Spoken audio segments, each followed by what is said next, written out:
अनुसार धनतेरस की तिथि पर धनवंतरी भगवान का जन्म हुआ था। धनवंतरी भगवान को आयुर्वेद और अच्छी सेहत के देवता के रूप में पूजा जाता है। दीपावली पर धनतेरस के दिन भगवान धनवंतरी की पूजा करने से जीवन में सुख, समृद्धि, ऐश्वर्य और अच्छी सेहत का आशीर्वाद प्राप्त होता है। साथ ही इस दिन खरीदारी करना भी बहुत शुभ माना जाता है। धनतेरस के दिन हर तरह के शुभ कार्य प्रारंभ किए जा सकते हैं। इस दिन विशेष रूप से सोना और चांदी के गहने, नए बर्तन खरीदे जाते हैं। धनतेरस के दिन इस प्रकार के विशेष चीजें खरीदने पर लक्ष्मी माता का आशीर्वाद मिलता है। ऐसी मान्यता है कि धनतेरस के दिन हम जिस भी वस्तु की खरीदारी करके लाते हैं उसमें 13 गुना की वृद्धि होती है।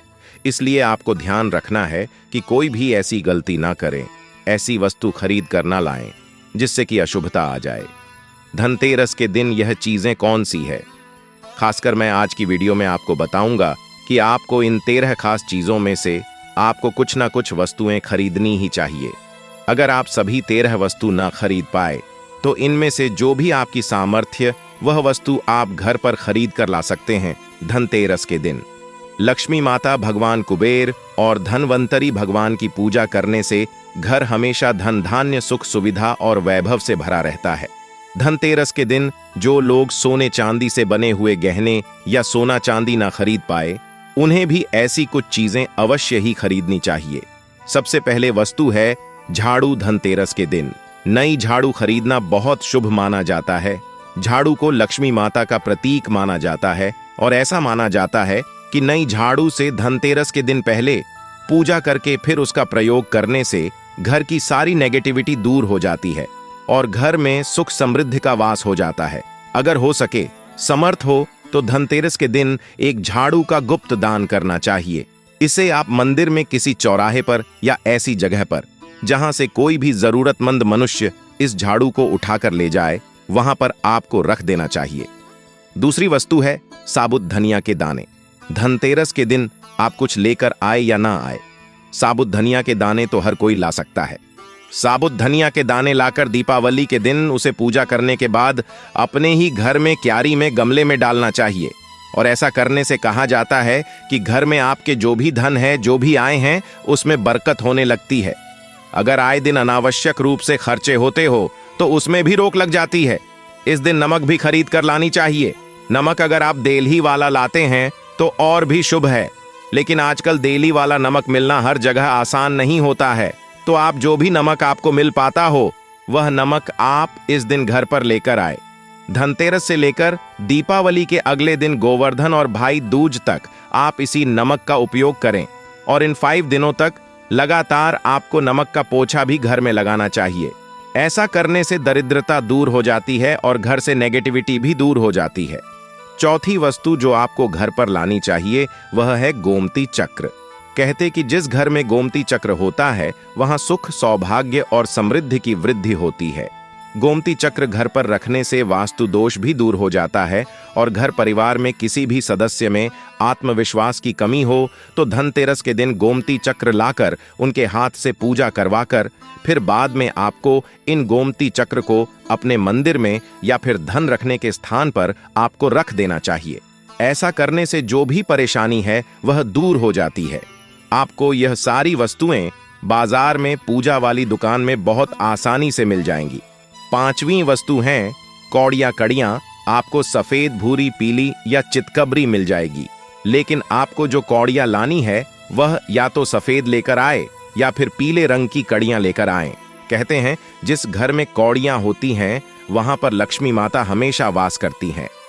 कौड़ियां लक्ष्मी माता को आकर्षित करती हैं, इसलिए आज के दिन आप 7, 11 या 13 कौड़ियां लाकर आप चाहे तो धनतेरस की शाम को या फिर दीपावली की रात को इनकी पूजा करके रोली, अक्षत, कुमकुम अर्पित करके फिर एक लाल कपड़े में बांधकर आपको अपने घर में जहां पर भी आप धन रखते हैं वहां रख देना चाहिए। हर साल आप इन्हीं पुरानी कौड़ियों की पूजा कर सकते हैं। हर साल आपको कौड़ियां खरीदने की जरूरत नहीं है। यदि आप नई कौड़ियां खरीदना ही चाहते हैं तो पुरानी कौड़ियों को बहते हुए जल में प्रवाहित कर दें। छठी वस्तु है श्री यंत्र, श्री यंत्र खरीदते समय देख लीजिएगा कि उस पर सभी चिन्ह, सभी जो भी निशान होते हैं वह अच्छे से बने होने चाहिए। श्री यंत्र जिस घर में होता है, नियमित रूप से श्री यंत्र की पूजा जिस घर में होती है, वहां पर भी कभी धन का अभाव नहीं रहता। श्री यंत्र की उत्पत्ति को लेकर हमारे सनातन हिंदू धार्मिक पुराणों में उल्लेख मिलता है कि एक बार लक्ष्मी माता जी रुष्ट होकर भूलोक से बैकुंठ लोक चली गई। माता के रुष्ट हो जाने से धरती पर समस्याएं प्रकट हो गईं। ब्राह्मण और महाजन बिना लक्ष्मी माता के निर्धन हो गए। तब ब्राह्मणों में श्रेष्ठ कश्यप मुनि ने निश्चय किया कि मैं लक्ष्मी माता को प्रसन्न कर भूलोक पर वापस ले आऊंगा। जब कश्यप मुनि बैकुंठ में जाकर लक्ष्मी माता से मिले तो उन्हें पता चला कि लक्ष्मी माता तो क्रोधित है। तब कश्यप जी ने वहीं पर बैठकर विष्णु भगवान की आराधना शुरू कर दी। विष्णु भगवान ने प्रसन्न होकर कश्यप मुनि को अपने दर्शन दिए। कश्यप जी ने विष्णु भगवान से कहा कि हम भूलोक पर बिना लक्ष्मी माता के बहुत दुखी, हमारे सारे आश्रम उजड़ गए हैं, धरती पर वैभव खत्म होने वाला है। यह सुनकर विष्णु भगवान कश्यप मुनि को साथ लेकर लक्ष्मी माता के पास गए और उन्हें मनाने की कोशिश की, लेकिन फिर भी लक्ष्मी माता नहीं मानी। तब उन्होंने कहा कि मैं किसी भी स्थिति में भूलोक पर वापस जाने को तैयार ही नहीं हूं। जब चारों दिशाओं में लक्ष्मी माता के भूलोक पर वापस न आने की बात फैल गई, तब देवताओं की गुरु बृहस्पति जी ने एक युक्ति सुझाई। उन्होंने कहा कि अब श्री यंत्र साधना ही एकमात्र उपाय बचा है जिससे लक्ष्मी माता को पृथ्वी लोक पर आना ही पड़ेगा। गुरु बृहस्पति जी के निर्देशों से विष्णु भगवान ने धातु पर श्री यंत्र का निर्माण किया और उसे मंत्र सिद्ध प्राण प्रतिष्ठा करते हुए दीपावली के 2 दिन पूर्व धन त्रयोदशी को श्री यंत्र पर स्थापित करके विधि विधान से उसका पूजन किया। पूजन समाप्त होते होते माता लक्ष्मी माता को वहां आना ही पड़ा और वे बोली कि मैं किसी भी स्थिति में यहां आने के लिए तैयार नहीं थी, ये मेरा प्रण था, परंतु बृहस्पति जी की युक्ति से मुझे आना ही पड़ा। श्री यंत्र मेरा आधार है और इसी में मेरी आत्मा भी बसती है। यही कारण है कि धनतेरस के दिन श्री यंत्र खरीदना चाहिए और अपने घर में स्थापित करना चाहिए। 7वीं वस्तु है 7 मुखी रुद्राक्ष की माला या फिर 7 मुखी रुद्राक्ष। अगर आप धनतेरस के दिन 7 मुखी रुद्राक्ष को अपने घर पर लाते हैं और फिर उसकी विधि विधान से पूजा करते हैं या भोलेनाथ की पूजा में आप इस रुद्राक्ष को उपयोग करते हैं, किसी भी मंत्र का जाप करते हैं, तो उससे भी आपके घर में कभी परेशानी नहीं आती, किसी प्रकार का कोई अकाल मृत्यु का भय नहीं रहता, क्योंकि दीपावली दीपों का त्योहार होता है और इस दिन अपने घर में अपने सामर्थ्य के अनुसार दीपक जलाए जाते हैं। धनतेरस के दिन भी दीप जलाने चाहिए। अगर आप चाहते हैं आपके घर में साक्षात लक्ष्मी माता का वास सदा बना रहे, पूरे वर्ष भर आपके घर में धन की कोई कमी ना रहे, आपको कभी कर्ज लेने की जरूरत ना पड़े, तो ऐसे में धनतेरस की शाम को आप 13 दीपक घर के अंदर और 13 दीपक घर के बाहर जलाएं। ऐसा करने से भी लक्ष्मी माता का आशीर्वाद प्राप्त होता है। और धनतेरस के दिन 8वीं जो वस्तु है वह आपको मिट्टी के दीपक जरूर खरीद कर लानी चाहिए। मिट्टी के दीपक आप अपनी सामर्थ्य के अनुसार खरीद कर ला सकते हैं। अगर हो सके तो किसी जरूरतमंद को, जहां पर धन का अभाव हो, ऐसे घर में आप मिट्टी के दीपक का तेल सहित और बाती रुई सहित दान भी कर सकते हैं। 9वीं वस्तु है जो आपको खरीद कर लानी चाहिए, वो है लक्ष्मी माता और भगवान गणेश जी की मूर्ति। वैसे तो मिट्टी की मूर्ति ही घर पर लाना शुभ होता है, लेकिन यदि आप मिट्टी की मूर्ति ना लाना चाहे तो धातु की मूर्ति, जैसे कि आप चांदी की, सोने की, पीतल की मूर्ति भी घर पर ला सकते हैं। अगर आपके पास पहले से ही मूर्तियां हैं तो आज जरूरी नहीं है कि हर दीपावली पर मूर्ति खरीदी धातु की मूर्तियां हैं तो हर साल आप मूर्ति ना खरीदें, लेकिन मिट्टी के मूर्ति है तो उनका विसर्जन कर आपको धनतेरस के दिन नई मूर्तियां लाकर उनकी पूजा विधि विधान से करनी चाहिए। धनतेरस के दिन खरीदी गई नई मूर्तियों की पूजा आपको दीपावली की शाम को करनी चाहिए।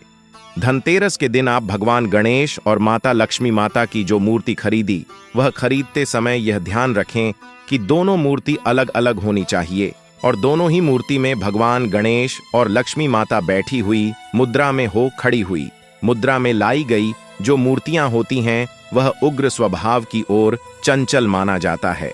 अगर आप खड़ी मुद्रा वाली मूर्तियां लेकर आते हैं तो ऐसे में धन का अभाव आपके घर में लगातार बना रह सकता है। और आपको ध्यान रखना है कि जो मूर्ति आप लेकर आए वह कहीं से भी खंडित ना हो, टूटी भी ना हो।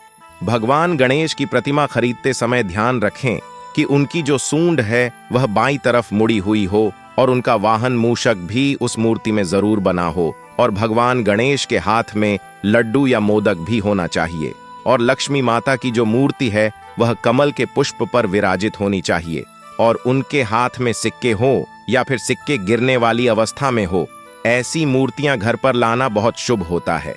बहुत से लोग आज के दिन उल्लू पर विराजमान मूर्ति या फिर तस्वीर घर पर लेकर आते हैं, लेकिन आपको हाथी या फिर कमल के पुष्प पर विराजमान लक्ष्मी माता की मूर्ति या तस्वीर ही घर पर लानी चाहिए। कभी भी प्लास्टर ऑन एफ पेरिश, जिसे पीओपी कहते हैं, और प्लास्टिक की मूर्तियां इस दिन नहीं खरीदनी चाहिए और ना ही पूजा में उनका उपयोग करना चाहिए। आप केवल मिट्टी की या फिर धातु की मूर्ति ही लेकर आए। अष्ट धातु की मूर्ति भी आप ला सकते हैं। धनतेरस के दिन आपको जो अगली वस्तु खरीदनी चाहिए वह है कुबेर यंत्र। कुबेर यंत्र जिस घर में होता है वहां पर धन के देवता भगवान कुबेर का वास होता है। साथ ही लक्ष्मी माता भी वहां पर वास करती हैं। आपको उत्तर दिशा में ही धन कुबेर यंत्र की स्थापना करनी चाहिए। इस दिशा का सही निर्माण परिवार में समृद्धि और खुशियों को लेकर आता है। साथ ही अगर आपके घर में किसी तरह का कोई वास्तु दोष है तो वह दोष भी दूर हो जाएगा और व्यापार में आपके कारोबार में खूब बरकत भी होगी। कई बार लोग खूब मेहनत करने के बाद भी उतना धन रुपया पैसा नहीं कमा पाते जितनी आप मेहनत करते हैं, और मेहनत करने के बाद भी आपके रुपया पैसा की तिजोरी खाली ही रहती है, तो उसे पूरा साल भरा रखने के लिए आपको धनतेरस के दिन और दीपावली के दिन कुबेर यंत्र की विधि विधान से पूजा भी करनी चाहिए। भगवान कुबेर और मां लक्ष्मी के मंत्र ओम ह्रीं श्रीं क्रीं श्रीं कुबेराय अष्टलक्ष्मी मम गृहे धनम पुरय पुरय नमः का कम से कम 1 माला या 21 बार जाप करना चाहिए। 11वीं वस्तु है सोने चांदी के गहने या फिर सिक्का। अपनी सामर्थ्य के अनुसार आपको आज के दिन सोने चांदी के गहने या फिर कोई भी चांदी का सिक्का खरीदना चाहिए और उसकी भी पूजा आपको करनी चाहिए। यदि आपकी सामर्थ्य ना हो तो आप सोने चांदी के गहने की बजाय मिट्टी के बर्तन या 1 चम्मच भी आज के दिन यदि खरीद कर घर लाते हैं तो उससे भी आपके घर में पूरे साल खूब बरकत होती है। भक्तों सब जानते हैं कि धनतेरस के दिन नए बर्तनों की खरीदारी की जाती है, लेकिन नए बर्तनों में भी आपको यह ध्यान रखना है कि आज के दिन यदि आप पीतल के बर्तन खरीद कर लाते हैं तो वह ज्यादा शुभ होते हैं। आप पुरानी टूटी पर बर्तनों को बदलकर भी नहीं, बर्तन घर पर खरीद कर ला सकते हैं। जिसकी यदि सामर्थ्य बर्तन खरीदने की ना हो तो उन्हें आज के दिन केवल पूजा से संबंधित जो भी सामग्री है वह खरीद कर घर आने चाहिए। ऐसा करने से भी आपको धन के देवता कुबेर भगवान और लक्ष्मी माता का आशीर्वाद प्राप्त होता है।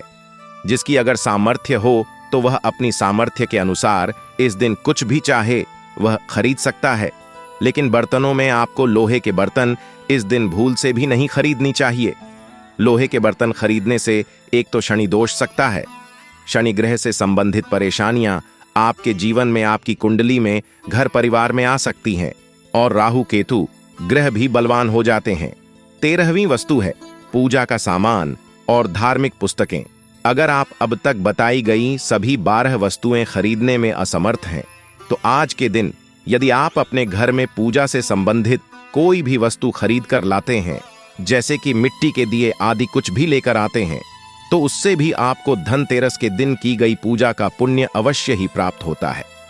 अगर आपको पूजा से संबंधित कुछ सामान लाना है, जैसे कि रोली, अक्षत, कुमकुम, कलावा या फिर कोई भी सामान, लौंग, इलायची, पान, सुपारी, बताशा, तो वह भी आप इस दिन खरीद कर ला सकते हैं। इसके अलावा धार्मिक पुस्तकों में जैसे कि व्रत कथाएं हैं या फिर पूरे हफ्ते पढ़ने वाले जो भी व्रत त्योहार हैं और आरतियां की किताबें, और अगर आप पढ़ते हो तो आप पुराण भी आप अपने घर पर ला सकते हैं।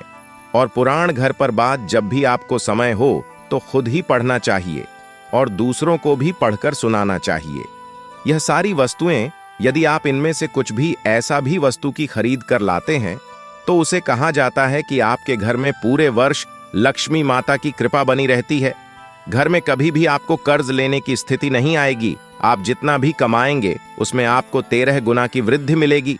भक्तों, अगर आप भी इस दिवाली मां लक्ष्मी को अपने घर बुलाना चाहते हैं तो कमेंट बॉक्स में लिखें, जय मां लक्ष्मी। आपका इस दीपावली हमारे घर में स्वागत है और हमारे चैनल वास्तु ज्ञान ज्योतिष को सब्सक्राइब जरूर करें। जय मां लक्ष्मी।